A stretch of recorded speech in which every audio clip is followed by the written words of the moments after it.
There are many math websites out there for students to practice with, but most aren't easily accessible for students with visual impairments.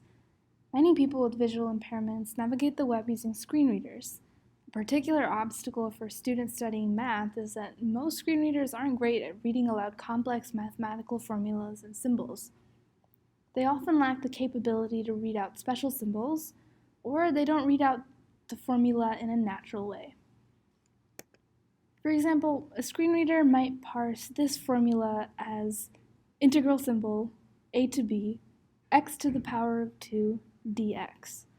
But a more natural way to read this formula aloud would be the integral of x squared from a to b. Considering the shortcomings of screen reading technology and other accessibility issues on existing math websites, we created Euler's Eyes, a website to practice math specifically designed to accommodate students with visual impairments. The website is named in honor of the legendary mathematician Euler, who made profound contributions to mathematics despite having gone almost totally blind. We made this website with a firm belief that vision should never be a barrier to learning. We designed this website with our intended users in mind. First, we want this website to be useful for students of varying grade levels, so questions are filterable through subjects and then the topics that are relevant for that particular subject. Currently, we have algebra, pre-calculus, and calculus, and there are 2 topics per subject, though this may increase if we have the time. For example, if I click on algebra, you can see equations and polynomials.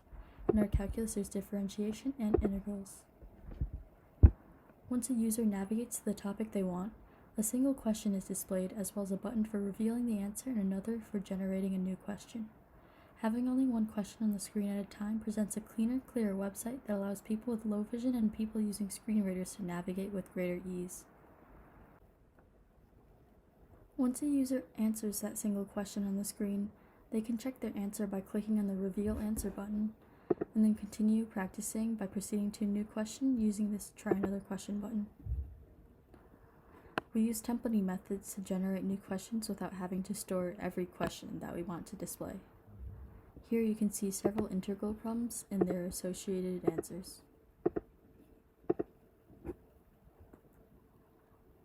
We designed this website with fewer components on the page at a time so that it is clear and easy to use via screen reader, but given that a math website might also be useful for those with low and full vision, we kept all the visual aids needed to navigate and use the website using only vision.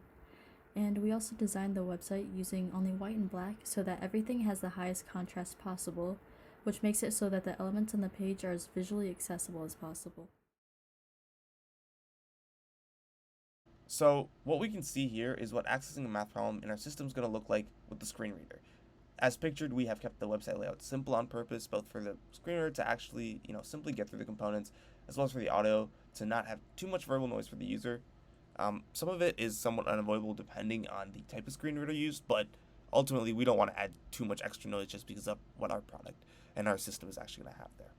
So just to go see what navigation is going to look like, we can go through it like this. Master Math with Interactive Practice. Category: Algebra, Pre-calculus, Calculus, Topic: Integrals, Differentiation. And so there we can get to the problem all the way here. And as you can see, this is where the screen readers start to have some trouble, and this is where we're trying to add some actual other functionality of being able to read these math formulas and these math equations to speech. And it's kind of the bigger problem and what we're really also trying to approach there. Furthermore, we can also go ahead and navigate to Answer. the answer section, go here, Try and another even go to the question try another button. question section, and then, if we need to, try another question. While we have ensured we have developed a site that is compatible with most of the most common screen readers, we further plan to implement a more error-proof site by following some coding style recommendations we have discovered through research. This specifically includes defining our mathematical equations in a separate file and configuring them to be provided as a package so that communication errors and undefined symbols don't arise from the document being rendered by both MathJax and Text4HT.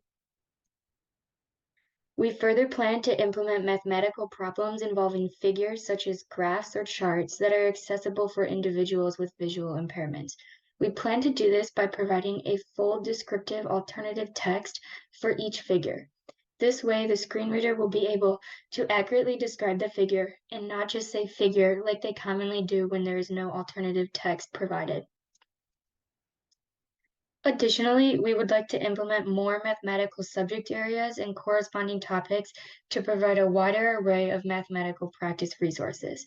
Specifically, we would like to implement discrete math practice problems since we have found that a lot of times screen readers are unable to read the complex symbols used in this field of mathematics.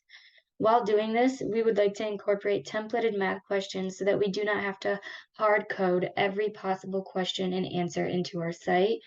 This would mean writing generic questions that can have different values plugged into different areas, and the solution is computationally generated by this program. So far, we've implemented the framework for the user interface, but there is much progress to be made to develop the fully intuitive user experience that we are aiming for.